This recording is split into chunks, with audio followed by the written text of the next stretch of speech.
You are at the panel, which is Future Directions for Urban Space at Night. We are going to explore how urban lighting activates space after dark, an often neglected time and place. And I will introduce everybody as we go, because I now have 3 minutes to set the stage about the subject. So I am Leni Schwendinger, and I call myself a nighttime designer, and I hope that you will use nighttime design in a sentence one time this week. I think that night is a place, and we need to design specifically for nighttime the place. I'm going to talk a little bit about my tools that will set the stage for our wonderful conversationalists. Kind of made up this idea of nighttime design some decade ago and really thought it's not necessarily about lighting. Lighting is the way we navigate through the dark space of night, but basically, does this have a pointer? Well, you can see. First of all, it's all about safety. We all know we must take care of safety, and I like to call that welcome. And I'd like to make a distinction between safety and security, so you can think about some of these things as we go. You know, safety is about traffic collisions, pedestrian collisions. It's also about feeling attracted and welcome to a space, okay? Enhancing public health. Walkability. How many people have heard the term walkability? Okay, I'm taking a quick break. How many people here are lighting designers? Oh my gosh, you're the minority. How many people work with manufacturers? About equal. Artists. Okay, I love it. And urbanists in general, urban planners, urban designers, architects, landscape architects, raise your hands. Okay, good smattering of everything. Thank you. Going back to public health, extending the hours of walkability in our cities, and we're talking about cities here, is great for the body. It's great also for the mind. So social encounters, mental health is also important for us to design for. Augmenting economic vitality. I think this is one of the more obvious ones. You know, if we have businesses staying open later, if we have more cultural events, just think of it. Music, theater, often, usually at night. So how these things come together for nighttime design. Who are we designing for? These, I like to think of our constituents. We have, you know, those who love to be out at night, nightlife on the second row there, and those who must be out at night, shift workers, upper left. So that's a really interesting range right there. Those who must traverse public space at night for their livelihood, cleaners, security, doctors, nurses, and those who like to be out at night, and all the rest, the families. You know, consideration of these constituents would be important. And hey, here is a team approach. Now, you might say, well, we do lighting design for buildings, and we always work with teams. I think there may be particular experts that you want to work with for the after dark environment, public environment. Shades of night is a way to measure the night. I'm just skimming over these tools. Shades of night means take a group into the street using the GAL public life protocol. Who is in the street? How many people? What hour is it? Okay, it's midnight. Maybe people are going to the subway. Maybe they're going to their car. Maybe they're going to a gig, a midnight movie. Maybe they're going to work. Maybe they're coming home with groceries. All through the night, there are different people occupying public space. Night Seeing is my signature program where we walk with people. This is so important. Walking with people at night in the areas that we're improving and that we're lighting to understand what is light, what is dark, what are our fears, what is poetry, how can we improve the nighttime? And so this is the end. This is Laura and myself in Cartagena doing an on-the-street lesson about the lanterns that we had designed together. Darkness is a place, and I hope that you will learn bunches from us today. So now I'm introducing Emily Weidenhof, but let's Weidenhof that. The American version, not the German version. Okay, so Emily, as many of you might know, if you're from New York, you absolutely know who Emily is. She's the Director of Public Space for NYCDOT, Department of Transportation. And she works closely with community organizations throughout the 5 boroughs to transform their streets into public space. Her focus for over a decade has been the role of public realm in strengthening communities, from plazas to shared streets, and retooling the curb lane to innovative programming and concessions. Emily led the open restaurants and open streets that you may all remember if you're from New York, still ongoing. Most recently, Emily helped evolve the open streets into a permanent program and developed a series of public realm design strategies that have transformed corridors like 34th Avenue in Jackson Heights, and initiated a larger pedestrian priority district study effort in Lower Manhattan. And that's just a few things. Emily, you're on. Thank you so much.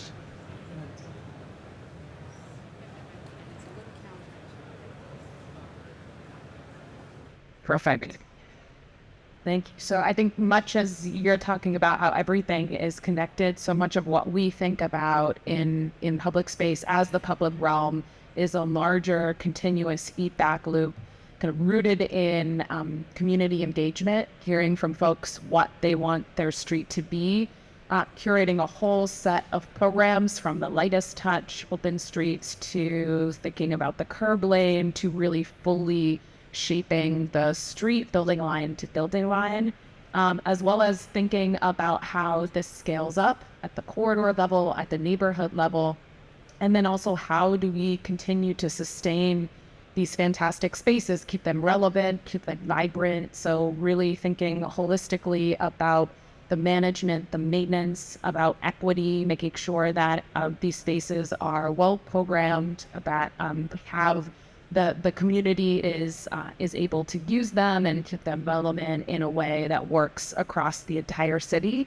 which is challenging in a city as large and diverse and dynamic as New York, but incredibly exciting. And a huge part of how we have evolved, especially post-pandemic, is really thinking beyond the binary of the street isn't open or closed, and really thinking about a gradient of our hardware of street design that really allows our streets to accept so much more, perform so much more, and ultimately be more flexible and nimble and allow a lot of the software, the evolving technologies of micromobility, for example, but also a whole host of people-centric programs as well to really continue to evolve while we are always striving for a kind of better street design. And so as we kind of allow more of our street to be shaped, that has allowed us to, it's opened up a lot more time as well. So the spectrum of time and nighttime and designing for the one primary roadway user that doesn't come with headlights built in with pedestrian. And so through open restaurants, through open streets, we've seen so much more bandwidth and use of our streets at night, which really demands more thoughtful, more kind of comprehensive thinking about how we design these spaces, and especially design the lighting of these spaces. And we're also seeing so much more demand and innovation about how we program these spaces, working with everyone from 3 a.m. theater in Astor Place, which is a part of the city that has a very vibrant nightlife, and really helping to fill that and bring people there. To really connecting, as you said, with people where they are, maybe using the subway in the evening, and so having more there for people to engage with. And the last piece I'll talk about is, really thinking about the opportunity of infrastructure, and how every moment you are tapping into infrastructure presents an opportunity to really expand the possibilities and get co-benefits out of design. And that's something we did as we were thinking about designing kiosks in our plazas. How could this kiosk, be a great activator, have programming in it, but when it's closed at night, how could it act as a lantern? How could we make sure that structure, that investment really had a 24/7 value and presence in public space? And so I would just encourage you all to continue to think about infrastructure. And as we are thinking more about deliveries at night and loading hubs and things like that, how can we be really thinking about expanding this type of infrastructure investment to yield better, more comprehensive public realm outcomes?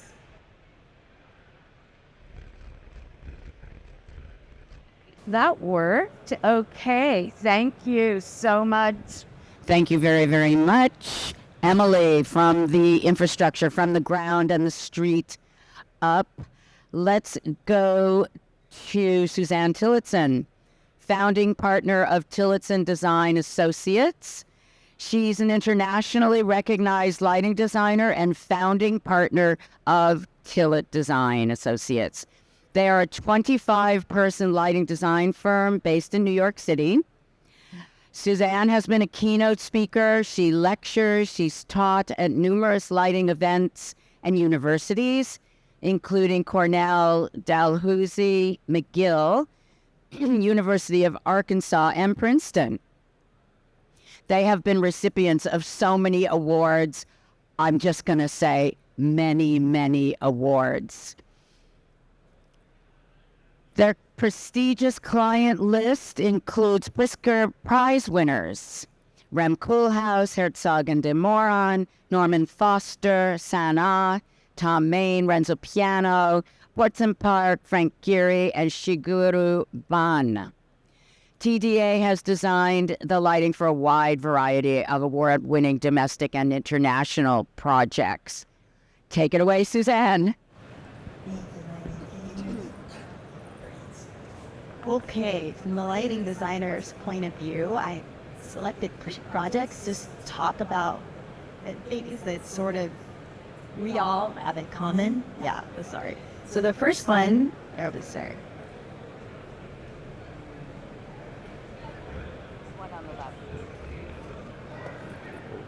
Sorry.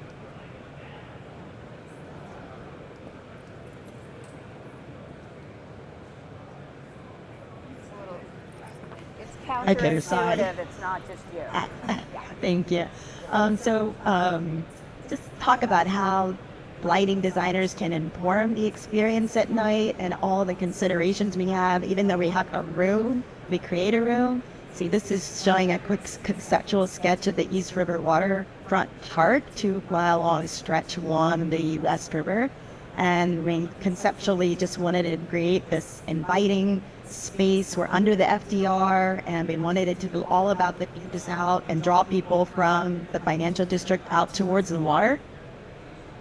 This is kind of where we started. We have that FDR, the girders, steel, everything's wall packs and cobra heads all globbed onto it.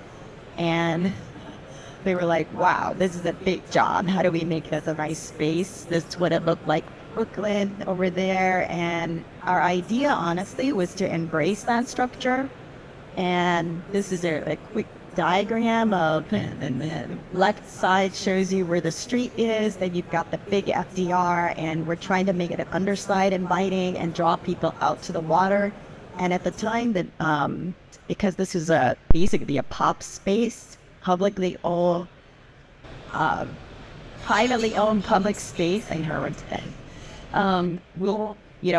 We had to go through DCP, we had to go through the Arts Commission. DOT cared an awful lot about not screwing and bolting anything to the FDR itself. But our idea was to indirectly light the whole waterfront by hiding a little fixture, to the top of the girder where you see the concealing of the time fluorescent light. And so it was an indirect solution, and we couldn't comply with the light levels, but we walked with Amanda Burden at the time. She was willing to walk the waterfront with us, and we learned together that 0.2 foot candles was a lot more experientially desirable for the waterfront. So you could see the reflections in the water than their standard of 2 foot candles. So you can have all these conversations amongst each other as long as you're all willing to take these nighttime walks. It's pretty important. So this is kind of how we start our process at Lincoln Center. This is what it looked like before. Not exactly conducive to nighttime activity, high contrast, sort of spooky. So we survey that. It's just part of our process. And this is sort of at the end, what we tried to create was this magical and mighty place that you want to go with this beautiful threshold where you get dropped off. It's like the night begins. At these high mast poles, and you're illuminated like you're going on stage or getting ready to go to the Met in your beautiful gown. So all these kind of things you could influence with the lighting. So I know we have a few minutes. Not good. 1 minute. Okay. So talking about creating spaces for that people want to be in at night, it doesn't necessarily have to be a lot of light. So I should, I'll just zip along. Sometimes we're hired by, the Bucari Commission down in New Orleans hired us to set up standards up because they were having a lot of trouble with tourists and visibility at night and feelings of safety, and they wanted to maintain the character, the French Quarter. So we did a whole report on that, and pass it on to them. Okay, Suzanne, thank you. I love that last one. Can you let's click on to the next one and see if that's about Andy. Okay, keep going. But that's a great one to end on, that you did that survey of brightness and darkness and glare. So important to do surveys and existing conditions. I am now going to introduce Andrew M. Manshel, Senior Advisor, Hollis Public Affairs. That's Andy over there. He serves as a Senior Advisor to Hollis Public Affairs, providing a full range of services to the private sector, dealing with all levels of government. He was Assistant Commissioner for Franchise Administration in the New York City Department of Information Technology. And there's more to that. Give me a half a second. Is that plenty? Okay. What I wanna say basically is that you're now scratching your heads and you're going, gee, where are all the lighting designers? You should be. We wanted to provide a milieu, a context of cities for urban lighting and nighttime design. Take it away, Andy. Thank you. Thank you for asking me to do this. Thank you for LightFair. I should start by saying that I'm in awe that there is a person like Emily at the Department of Transportation doing the kind of work that she does. I mean, I could take it non-top, but it's an incredible change over the last 40 years, how DOT thinks about buzz spaces. And what I want to talk about today is to move to the next level from what Emily talked about, which is lighted commercial corridors in a creative way. I want to persuade everyone here that major institutions in the city of New York should be investing in lighting and bucket spaces. And this is Bryant Park. And lighting was key to the success of Bryant Park. This is a recent photograph. But when I started doing this back on dinosaurs and building mounted from the earth, they were lit by sodium vapor lights. And this was what we worked with in the late 80s and early 90s. So the world has changed. I mean, this was the standard. This was considered support. And then in 1992, we relit Bryant Park. It used with Fisher Marantz did the work in Bryant Park, and this was the lighting scheme.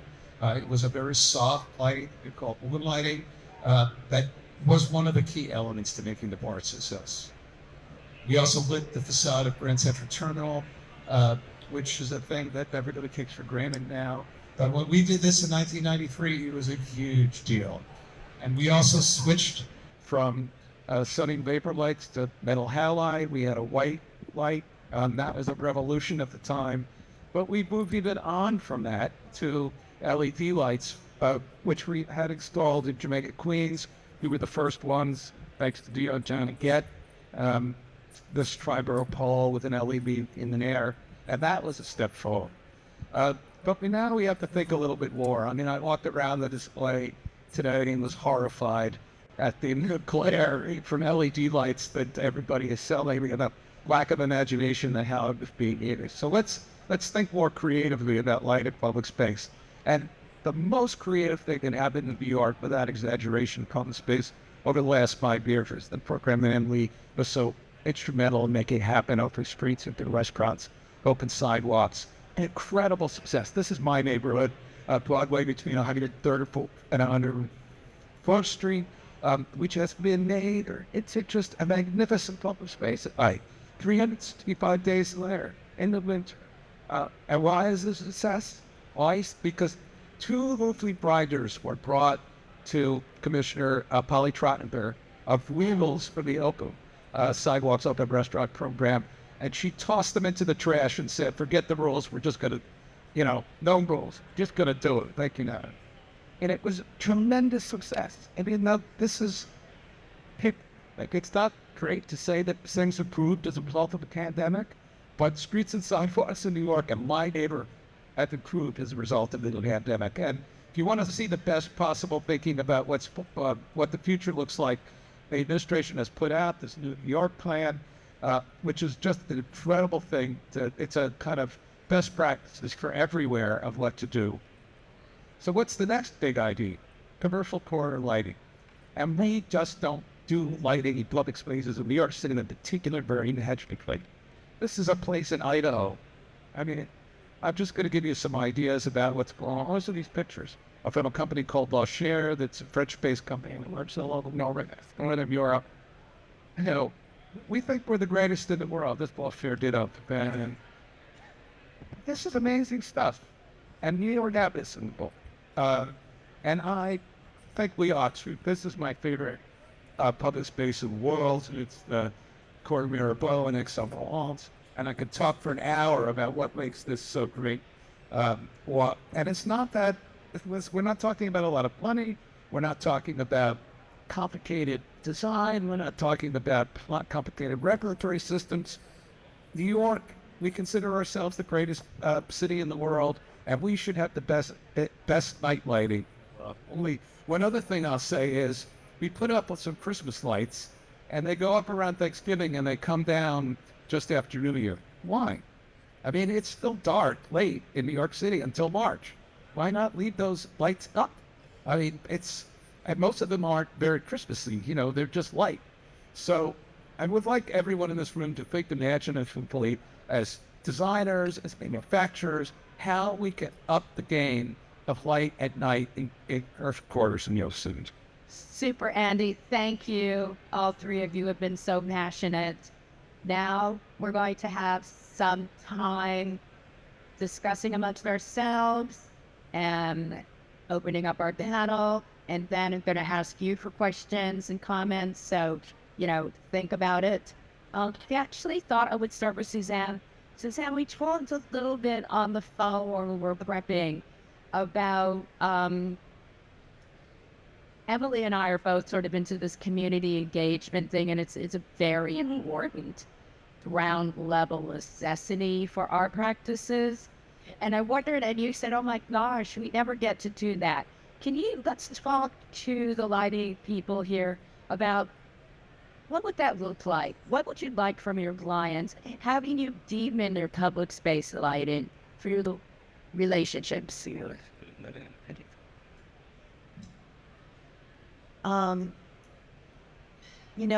As a lighting designer, it is interesting to me that most of the focus is on light levels, whether it's with the DOT meeting their standards and that DCP meeting their levels. So there was over two routes in New York City.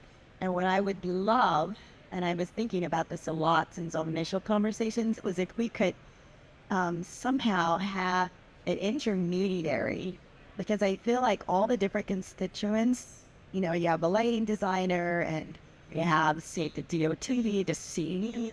At Lincoln Center, you have all the Lincoln Center constituents, and there's no one to help sort of sort all this out. It can't just be about the numbers, and it can't just be one lighting designer's decision.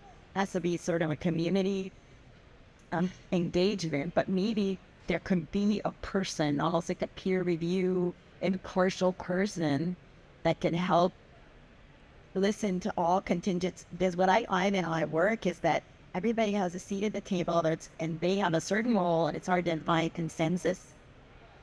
And I think projects could just be better if we had this sort of neutral person. So practice side.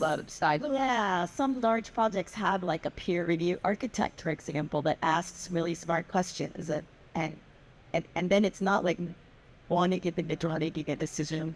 It's all driven. Perfect. And Emily, what you? I find that actually the idea of community engagement is understood differently from all the sectors, and I would love for you to say a little bit so that people who haven't been involved, is it a survey, is it interviewers, is it counting people, is it meetings, give us a sense of what DOT Flana says, who is the public and how you engage them. Absolutely. So I think there are a bunch of different levels. One of, I think, our greatest assets in terms of how our program is structured is that every project has a community figure inherently built in. So our programs are request-driven. People come to us asking for these public spaces, the why. And by doing that, we have a built-in community partner, which really helps shape a project and connect to the community. But the community is a very broad and kind of sublime term. And so a huge part of the challenge is really, how do we amplify voices? How do we create and maximize inputs to get the larger, wider community engaged? And a huge part of it is meeting people where they are on the street. And that was something that got bigger and better during COVID when people had to be outside. We also saw the resurgence of the QR code as another really great kind of pandemic era technology, letting people pass by, but get that link so they can comment and engage in their own time. So I think it's finding the multiple inputs and really trying to maximize participation and voices makes such a huge difference. And I'm going to make a quick comment on that, this sublime term, community. We define the difference between community and stakeholders. Community is more or less those of us who live and work in a neighborhood, and stakeholders are really the people who are decision makers, who do have power in the sense to make decisions. It's a very interesting distinction. Hey, thanks you, Andy. What talk to us, because you're so experienced in these areas, a little bit about the layers of the design, the policy, and programming that are needed to create these new nighttime commercial districts. How do we blend all three, and what's the recipe? Well, first of all, the recognition that all three are necessary and support. And you can't start off a project and say, we're just going to throw it out there and walk away from it. So, but what's really important about doing these public space projects to me is iteration. You put something small out, you see how it goes, and expand what works, and you stop doing what doesn't work. And among us bureaucrats, stopping doing what doesn't work is hard. I mean, we've got a lot invested into something you put out there. But maintenance and programming are the two most important things in this case. And, adjustment is important. As Suzanne just talked about glare, you need to go out and see, is it too bright? Do we need to lower the level? And we've gone, I think, from sunny vapor too much in the other direction, too much white light, and not enough spectrum, and too many lumens. So that comes from throwing it out there and not looking at what's happened. You got to go out and see how it goes. So, but what about public policy? You're an expert in that. Worked in the IT department, and I know it's not easy.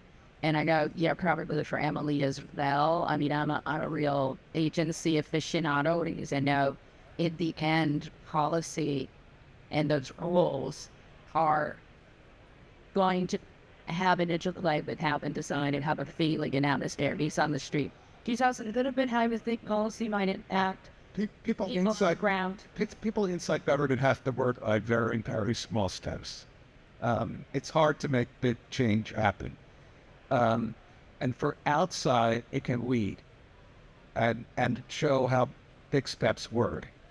There was a guy who went DOT named Frank Adio, I don't remember Frank, who was the public space mall at DOT for 30 years before there was a genetic Sadakon. And he made really dramatic change by iterating little changes and persuading his colleagues to do stuff. He helped me with this action. He said if there aren't collisions in Times Square, then I will inhabit collisions at Holland Tunnel, where it's doing name projection. And that was my proof. So that brings me to you, Suzanne. You talked about this, was super curious. And I know Amanda Byrne is a super famous lady who is an urban designer, urban planner, and was commissioner of urban and urban planning. And she did create the 2-foot candle level for bike paths. She created that, and she was adamant. And now I understand you actually walked through a project and decided that that's under a 1/2-foot candle, which is the requirement to New York City for sidewalks. How were you able to get this exception by? Tell us how you do that. Literally walking it at night with her, walking the waterfront part and having my light meter and just saying, in hubs stuff. And then they looked at the meter and she was like, whoa, the light. So in a sense, experiential, literally being in the light is so important. Yeah. If you think about it, if you have 2-foot candles with lighting designers in the room and you're up against dark water, it's like black ink, that contrast, it's almost like so abrupt. We can't sort of enjoy the water. It should be gradation of the streets. Okay, I'm going to do one more question for the panel, and then I'm opening up to you. So prepare your questions. This is open to anybody. What is your vision of the future of night? What would you like to see in terms of access, technology, community engagement, policy, and/or design? Do you, especially given our discussions together, this is kind of a new type panel, very multidisciplinary. And so we did prepare and have discussions together. At this point, just, pick up your mind, tell us what the future of night should be. More activity. The future of, this is urban, dense urban places. The future of the night is more activity in commercial centers with lower light levels, but more imaginable by them. Now, I would agree with Bill. I don't think you need high light levels to create a feeling of safety and a place you want to be at night. I think it just takes more care and consideration. It's those transitions, like where you're coming from, that's important. And definitely like less is more, is because we can have LED and it can be brighter, for less energy. Like not do it because we can. And if you want to see, that's right, go to the North Plaza Center, and you can sit in a chair, and that is gold steep. And Yeah, and I would just say not having night cut off our connectivity, so everything you said, and just making sure that all of our streets and bike lanes and all of our city remains connected at night. Right. So light engages our pedestrians, our street users, by connecting and navigation. I would use that comment to now get your questions and comments. There is a microphone going around. Thank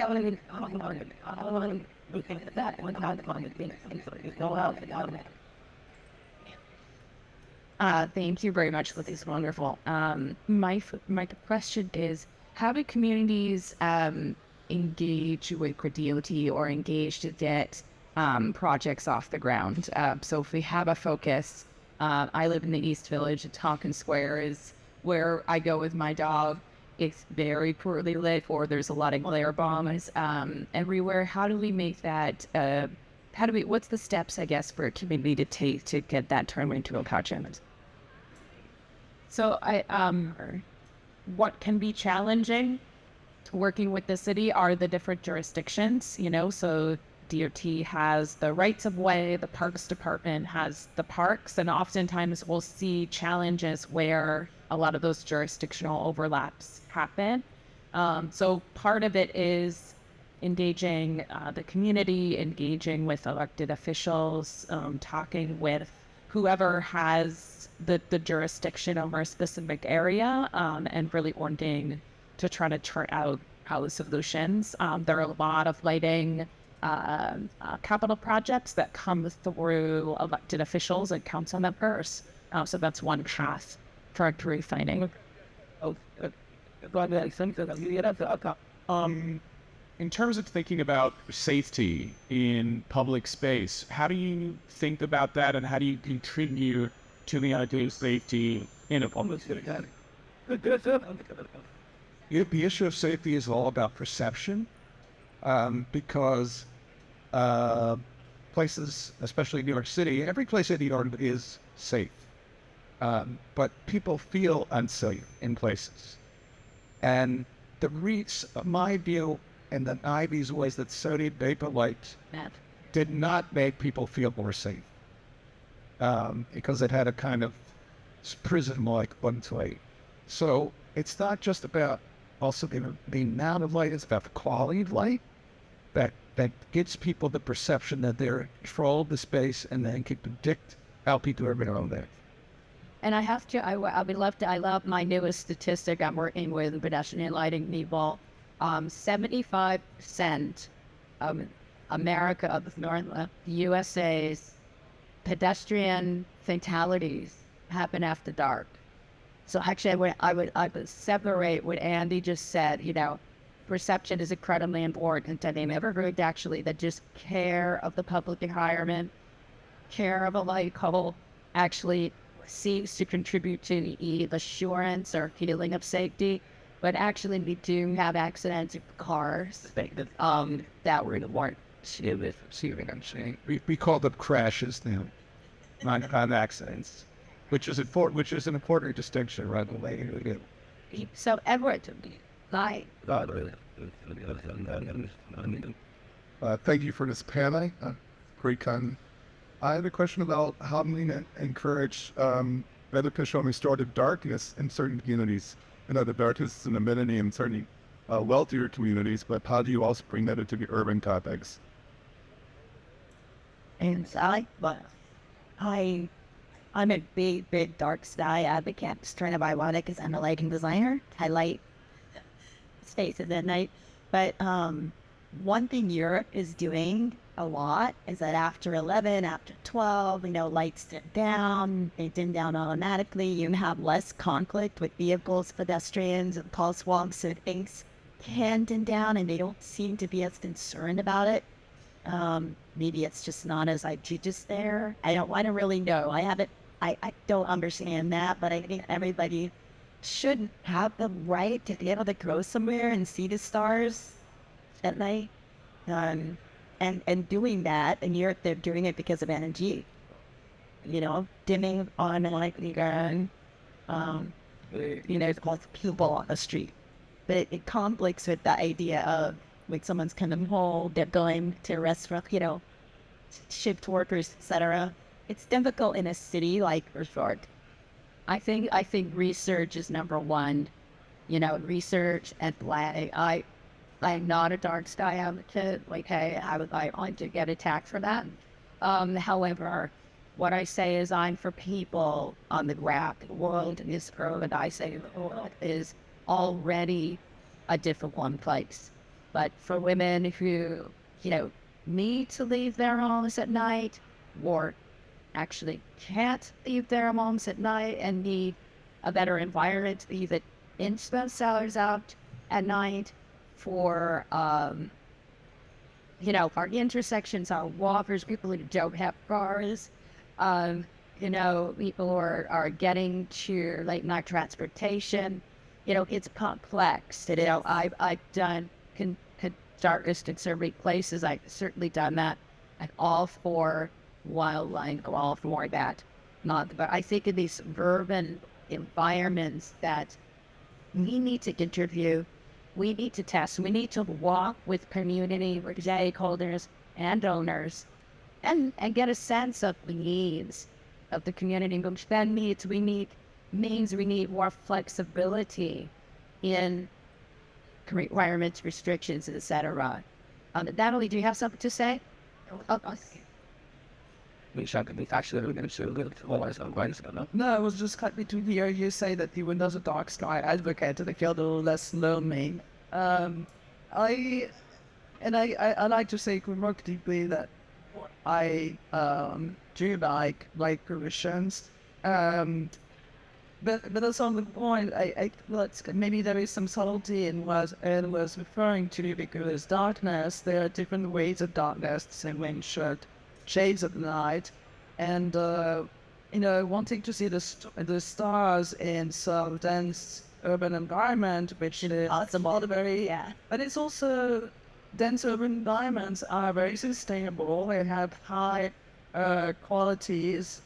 They support a lot of values, and maybe putting the focus on the nature value in dense environments is not the best place to locate it. So I think that there is a context for dark skies advocacy, which I completely support.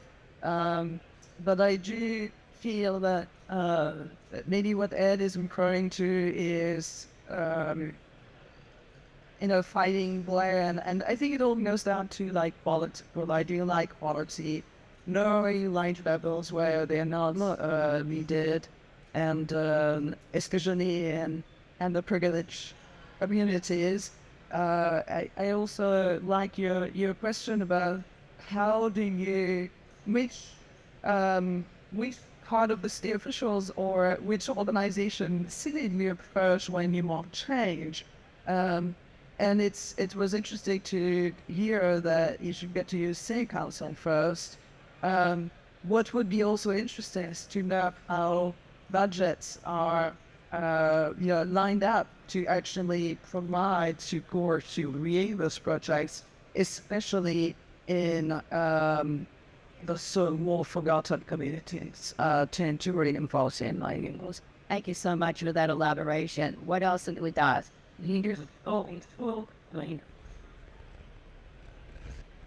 Thank you. I just had a question. I'm wondering if you skate but lighting standards are keeping up with lighting technology. My understanding is that LED lighting has much better color rendering than traditional lighting. So are the lighting standards that the city is using, do those really reflect, are they the best way of determining light levels today? It's the new technology. I just wanted a quick query, if you don't mind. The old thing, which was incandescent light, that was the gold standard, but alas, too much energy. The sun's really been too. Suzanne, do you have anything about LED and spectra, the world with LEDs, anything? Yeah, I mean, you can get high CRI, excellent color rendering, inside and outside. You feel the scene. It lasts longer. It dims quite inexpensively, so you can dim it, you control that glare. We're just not doing it enough across, America. I don't know why. As a government technologist, former government technologist, I can tell you that government has a very difficult time keeping up with technology, and this tremendous challenge, and probably one of the biggest obstacles of this work to coordinate this, but are the national standards that come out of public transportation that are about throughput on highways and not about walkability and not about convenience. So I think this is very young, and I wanted to say, this work is all about balance. Everything about managing public space, I don't like that's hyper. Everything is about balance. It's not a binary. It's not one thing or the other. It's not dark or light. It's, dark's like all the times, different walls and white. And this is also something that government is a very hard check to me, although better, much better than that didn't we see it. So, Bob, Emily, can we pipe in a little bit about managing public spaces? That's, again, for light, well, that's another that I think income, has an impact on what. Sure. Well, and I'll say, I think building, Andy, off of what you said, a particular challenge in New York City is just our size and scale. So any standards we set, we then also have to maintain them at enormous quantities, millions of street lights, over 6,000 miles of streets, right? It's just the portfolio is huge. And, what we've seen over many years is that we have these public-private partnerships and these systems of managing public space with business increment districts. And these are the neighborhoods and these are the spaces that get the really high quality outcomes. So a huge part of what we've tried to do over the past many years is set up resources to be able to deliver those to the same high quality management of public spaces, both in terms of designing new projects, but also maintaining, programming, again, that diverse balance of public space management in neighborhoods across the city.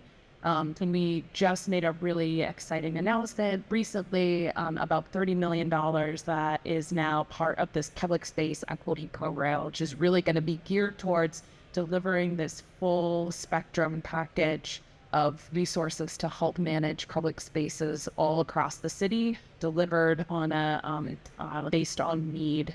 And I think that makes and will really continue to help tie what is a city that has a very dynamic nightlife, but also is a city of neighborhoods, and really kind of tying that city together in a stronger way across all 24 hours. So exciting. What else? What other questions do we have about the urban night, that urban lighting?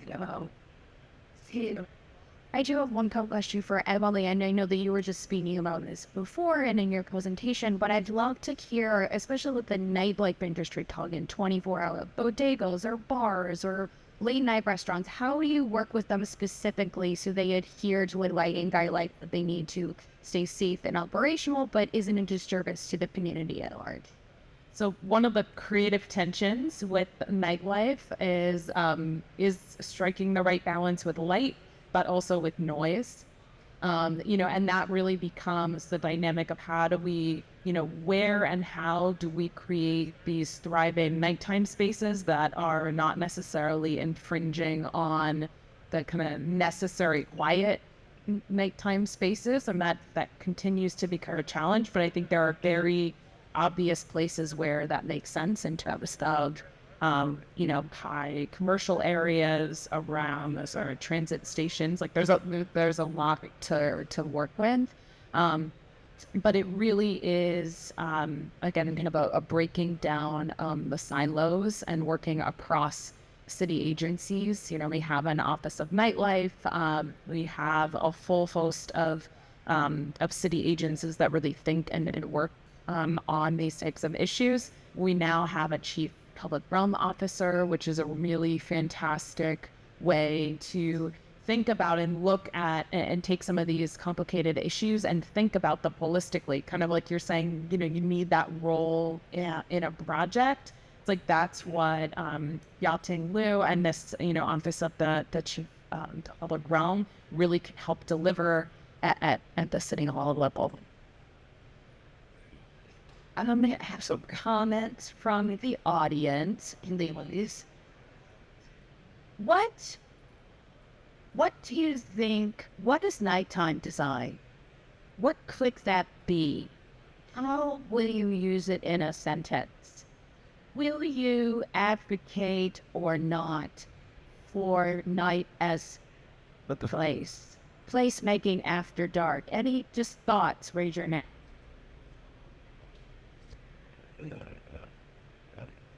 Oh my God, is it like intensely, the cogs are moving? Okay, anybody here? Any thoughts? Great. How can your public space staff think of night as a place as well as the usual daytime design places? How would that be different if it's Oscar? Well, I'll say something, and again, Andy, I think it relates to a lot of what you were talking about really in these kind of thriving nighttime commercial districts. I think there's a lot of co-benefit in thinking about night as a place in commercial districts, as well as, being in New York City, thinking about winter as a place, because we have longer dark, in the cold weather season. And we've seen some really, baby steps with like the Garment District Alliance, for example, working with a lot of these creative artists who do lit seesaws at night, and really acknowledging that there are tourists in our city in these winter months, and how do we engage and make more connections and more places for them to be in our city, that then ultimately helps public safety, neighborhoods, the economy, all of those things. But we need more models, Annie, and a private sector needs to present models and ideas to government about how to do mix, about what design might be, about what the tools are that are available, what the ideas are. I think government's not the place through experimentation as a channel role, but there are lots of opportunities for people to say, here you've done this. My two favorite words, were pilot program. That was what I was just meant to go into. And if you may, if you would, I wanted to ask in the audience, has anyone had the opportunity to design an implement of the pilot, whether it was indoor or outdoor? And have they done pilot, yes. Tell us a little bit about your pilot and what that means to you. It works. Try them out. I was just a volunteer in the Light Collective. It was done by the Schwendinger-Speaker Village, where during the pandemic they took abandoned storefronts and turned them into these beautiful light installations. And they took volunteers like me in the lighting industry to help build those and design them in person. It was just a wonderful way of connecting during the pandemic. And it was quite layered in the approach. Is how do we get as many people as involved as possible, so we have a community. It's community based, and how do we give back to the community at the same time? So how are we turning this into some type of collaboration with the just linking on the after school programs that Lila worked with and made sure that we worked with, so that we were giving back to the younger community as well. But layering in all of those different, I guess, touch points and making sure it was something that lasted not for just a day, but for a couple of weeks, so that people could come by and see it. Yeah, that was. Yeah, and the touch points that I'd like to just bring out as we come to a close here are, the arts, light, vacant storefronts, education, activities with adults and children, families, brightening what I call the street wall, meaning every lit storefront is a friendly storefront or a porch light. So these are aspects, if I could just reinforce, that we wanted to bring out that the outdoor environment is now urban lighting and at nighttime design. And thank you very, very much for coming.